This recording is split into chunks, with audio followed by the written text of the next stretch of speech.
Olá, bem-vindo ao canal Crônica dos Umbrais. Aqui postamos vídeos todos os dias sobre histórias de terror, suspense e sobrenatural. Hoje conheceremos a história de Elisa. A fazenda onde nasceu não era um lugar que se descreva com carinho. Era um espaço que consumia sons e memórias. As colinas ao redor, sempre mascaradas por neblina, formavam uma muralha invisível entre aquele mundo e qualquer possibilidade de fuga. As cercas, gastas pelo tempo e pelos cavalos que mal tinham força para coçar as costas contra elas, rangiam como dentes. Logo ao amanhecer havia um cheiro que nunca a deixou. Mistura de esterco, terra molhada e um resíduo acre de cera velha. Era o cheiro da casa dos Silva, assim chamada por vizinhos que falavam baixinho e evitavam olhares. O pai de Elisa, Antônio, era homem de mãos grandes e fala curta. Suas palmas conheciam a dureza do aço e o peso da lavoura. Seus olhos conheciam apenas ordens. Quando a mesa tinha pão suficiente, ele decidia quem comia. Quando a mesa tinha silêncio, ele o impunha com tapas e ameaças. A mãe, Dona Amália, movia-se na casa com passos de quem aprendeu a dobrar os joelhos como quem se curva ao mundo. Os irmãos, 3 ao todo, sorriam pouco e falavam menos ainda. Suas vozes eram tanto reflexo quanto escudo. Elisa cresceu entre sarrafos de madeira, ferros enferrujados e o som da chuva nas telhas. Desde menina, aprendeu a guardar as perguntas para a hora em que estaria sozinha. Era nas pequenas rédeas da madrugada que seus pensamentos se alongavam. Perguntas de que nem ela tinha nome. Por que tudo ali era tão pesado? Por que o céu parecia sempre uma porta fechada? Havia lugares na fazenda que pareciam viver fora do tempo. O celeiro, por exemplo, cheirava a feno apodrecido, mas em suas sombras havia cantos onde o ar parecia congelar. Ali, entre vigas que rangiam como se suspirassem, Elisa encontrou pela primeira vez um objeto que faria toda a diferença. Um caderno de capa de couro, escondido dentro de um baú de ferramentas. O couro estava rachado e as páginas amareladas demais para serem apenas velhas. Em sua caligrafia torta havia símbolos, ritos e anotações que mesclavam palavras de 2 línguas, uma das quais soava quase como um coachar antigo. Na leitura, seus dedos tremiam. As instruções eram frias e diretas. Desenhar círculos, acender velas negras, preparar oferendas com o que se tinha de mais caro. Numa cidade, aquilo poderia soar como superstição marginal. Naquele lugar, com um pai que esmagava garganta e sonhos, soava como a promessa de uma saída. A promessa era simples e brutal, poder em troca de preço. E poder, para Elisa, era sinônimo de respirar sem medo. Foram noites inteiras imaginando as palavras. Por dias o caderno ocupou seu sono. Ao redor dela, a família continuou com sua rotina de opressão. Antônio exigia trabalho, gritos e obediência, e Dona Amália ajeitava panos e lágrimas como se tratasse de roupas que nunca limpariam.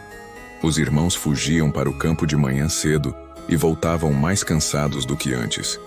Para Elisa, cada rotina lhes parecia uma gaiola. Então, numa noite sem lua, quando a névoa se densou a ponto de tornar as lanternas inúteis, ela decidiu testar o risco. Levou o caderno ao celeiro, limpou o pó das tábuas onde antes brincara com cordas e desenhou o círculo com carvão de lenha. Colocou as velas de cera preta que encontrou no fundo de um armário, perfurou a palma com uma lâmina antiga para fornecer o propósito do sangue necessário. Nada sangrento demais, apenas o suficiente para selar a intenção. As palavras que pronunciou não vinham da língua de sua mãe.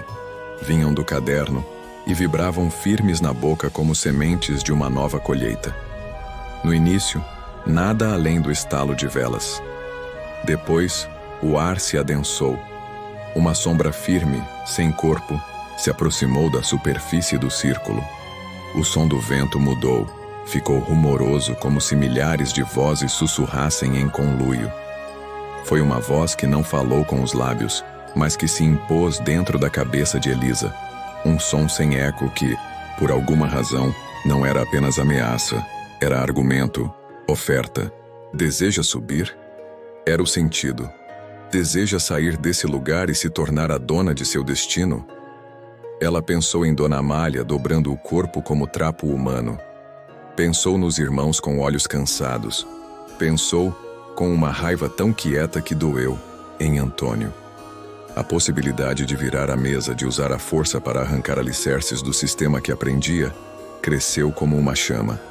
Ainda tremendo, com o coração batendo em surdina, ela assentiu. Aceitar o pacto não foi um ato teatral. Foi um contrato selado por uma sensação. Primeiro, uma onda de calor atravessou seu corpo, como se algo tivesse ligado uma fornalha. Depois, um eco frio que se aninhou no peito. Você ganhou, mas lembra, tudo tem preço. Quando as velas se apagaram sozinhas, Elisa voltou para a casa carregando no corpo o peso da promessa.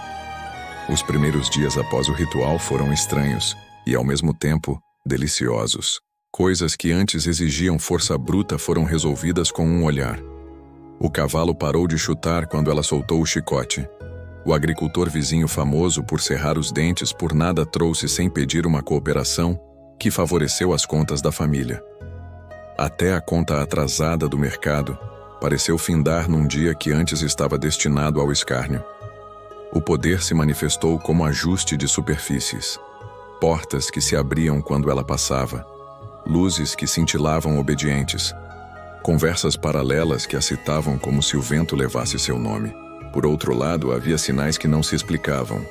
Ao olhar um espelho, Elisa por vezes via algo além de seu próprio rosto.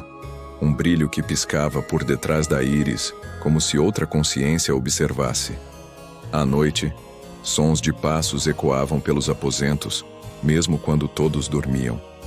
Animais que antes se estendiam ao lado dela agora a evitavam. A cadela da família, amiga de infância, latiu uma vez e depois sumiu para debaixo da cama por horas. O que a entidade concedera vinha com uma presença que não tinha pressa. Uma sombra que se postava sempre por perto, como algo que anotava cada movimento. Havia também poder prático, uma habilidade quase prática de ler as pessoas. Ao conversar com algum vizinho, Elisa sentia as fissuras do caráter. Sabia onde cutucar para que a pessoa cedesse. Usou isso para negociar pequenas coisas. Comprar a dívida do moinho por preço irrisório. Conseguir um comprador para o lombo da fazenda por mais do que valia. A ascensão começou discreta, honesta apenas na aparência e gigantesca no efeito. As vizinhanças começaram a falar e a mirar-a com estranheza. Antônio, ao notar que as coisas mudavam sem explicação, prendeu os lábios. Houve uma visita curta e ríspida, e seu pai achou melhor fechar o olhar. No fundo, sabia que algo nela havia mudado. Elisa, no entanto, nunca deixou de sentir o peso do acordo. Às vezes, a voz que a tocou no celeiro reaparecia em sussurros, suaves, levando histórias pela casa. Lembre-se do preço, murmurava o ar. E as imagens que apareciam em sonhos eram cruéis. Passos longos que atravessavam salas vazias. Um salão de espelhos que multiplicava seu rosto. Sombras que arrancavam coisas caras de dentro de pessoas como quem arrancava moedas de um cofre. Ela tentou mitigar a culpa com cálculos frios. Se eu subir agora, garanto um futuro para a mãe. Protejo os irmãos. Enfim, me afasto do domínio do pai. O raciocínio era simples. A decisão também. Ela continuaria. A tensão crescia. Havia noites em que, ao dormir, via o pai levitando entre lençóis e apagando velas invisíveis. Havia manhãs em que encontrava símbolos desenhados com pó na soleira da porta. Quando perguntava aos irmãos, ouvia apenas que coisas estranhas aconteciam, ou que era vento, superstição, idade da vida. A família ignorava sinais à sua maneira, enquanto a comunidade tecia hipóteses, inveja, bruxaria ou alguma doença mental. Para Elisa, nenhum desses nomes fazia sentido. Ela conhecia o preço. Sabia que a verdadeira cobrança ainda não havia chegado. Havia dentro da carne da fazenda um relógio de fogo que contava os dias. E foi exatamente nesse ponto que termina a parte 1 da sua história. A chama acendera. O poder crescera. A sombra observava, paciente. Elisa olhou uma última vez para o celeiro, sentiu o ar na garganta e entendeu que a subida tinha começado, mas que nada daqui em diante seria como antes. Se você está gostando desta história, não se esqueça de se inscrever no canal Crônica dos Umbrais, deixar o like e ativar o sininho para não perder a parte 2. Comente abaixo o que você faria no lugar de Elisa. Você faria diferente? Ou faria o mesmo? Até lá e obrigado por assistir.